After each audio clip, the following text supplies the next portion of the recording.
So welcome back once again to What Gear Reviews, and I want to kick this off first of all by saying thank you to all of you Twitter followers who retweeted my tweet to EE.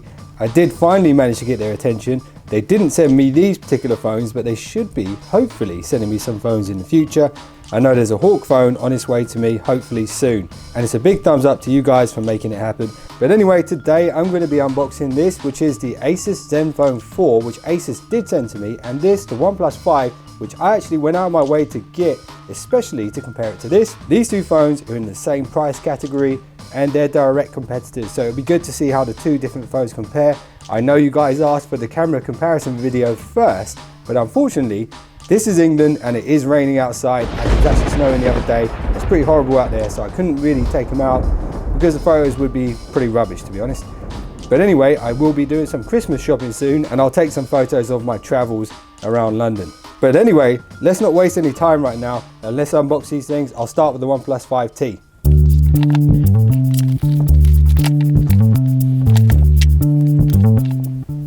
So if we look at this thing right now, there's some big differences here from the last phone. Well, not big differences, but the biggest difference here is that the thumbprint reader on the back, which is the perfect place right there.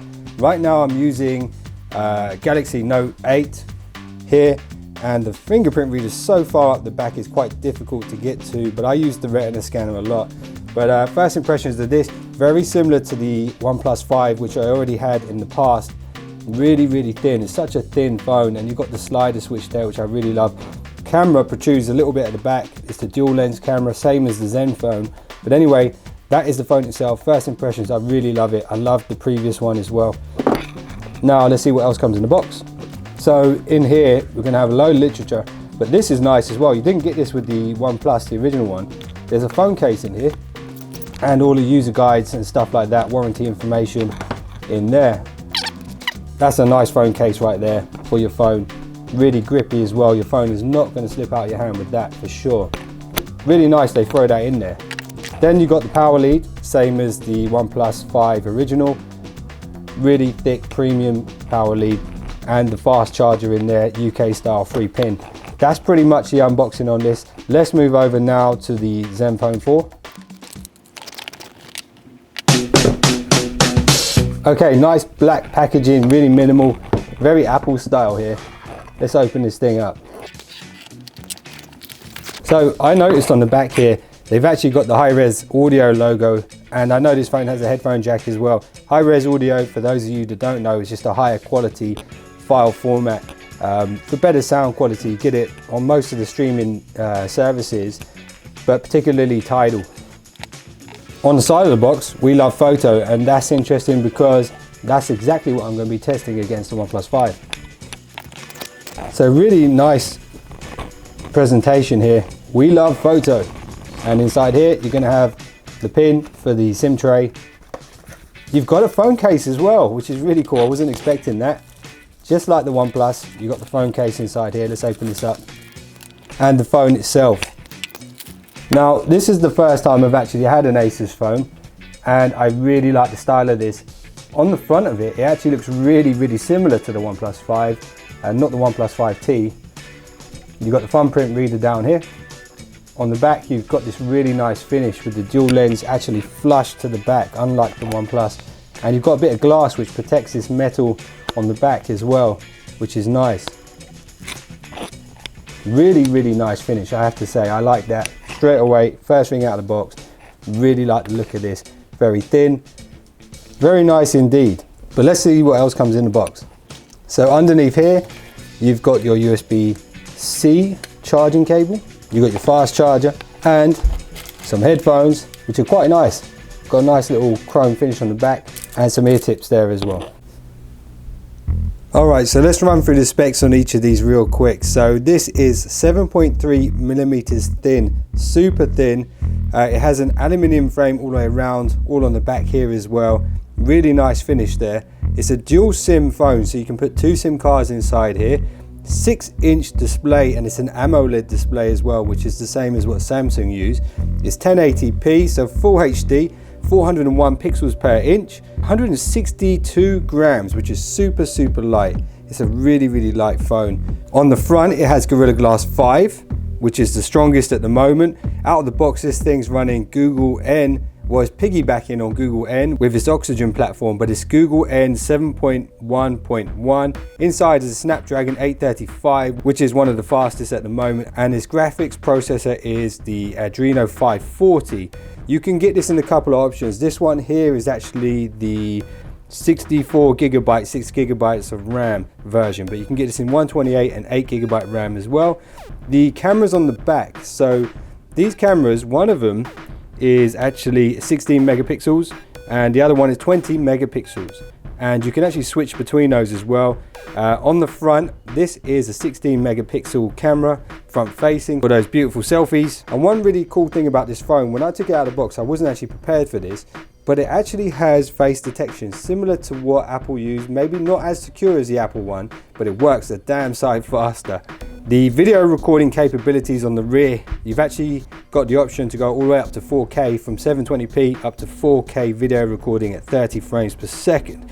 And check this out, headphone jack, which means you can actually plug your headphones into it, which is becoming quite a rare feature on some phones these days. And through Bluetooth, you have the aptX streaming capabilities. It's Bluetooth 5.0. aptX lets you stream higher resolution audio over Bluetooth. And of course, it's a USB-C, super fast charging. OnePlus say actually 30 minutes can give you an entire day's worth of power from this thing. And the last thing, real quick, this has a 3,300 milliamp battery, which isn't massive, but it's really efficient. I used the previous version of this phone, and I'll tell you what, I never had a battery issue at all.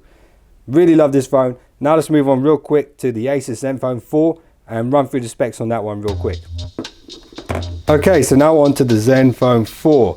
This is slightly thicker than the OnePlus 5T at 7.7 millimeters thick. It does have an aluminium frame similar to the OnePlus 5, but on the back it actually has Gorilla Glass 5 to protect it. So this metallic back here won't get any scratches on it, and that Gorilla Glass 5 should be really resistant to any scratches. This phone does have a dual SIM tray as well, similar to the OnePlus 5. This is a hybrid dual SIM tray.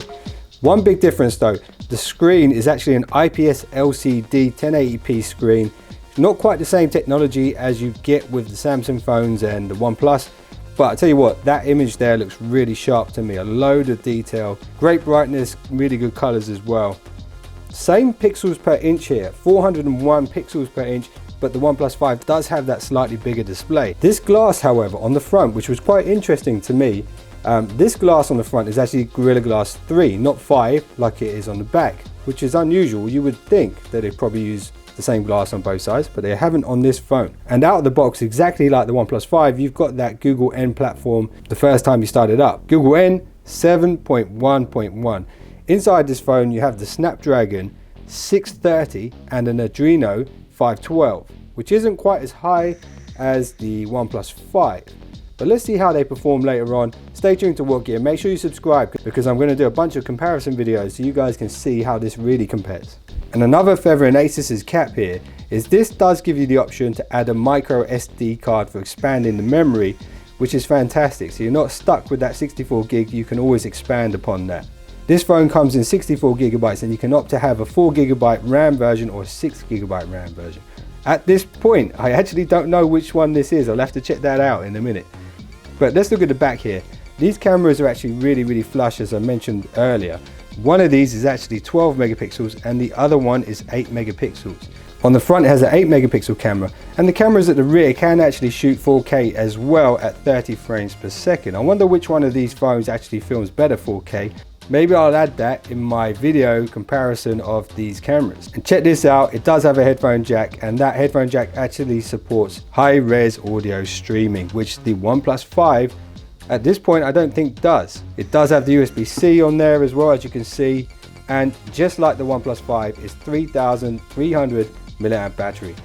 Both of these phones have non-removable batteries. So that's it for this unboxing and quick comparison of these two phones. I'm actually going to be using the Asus phone a lot. I'm going to be using it instead of my Note, which I currently use day to day, just to get a feel for it.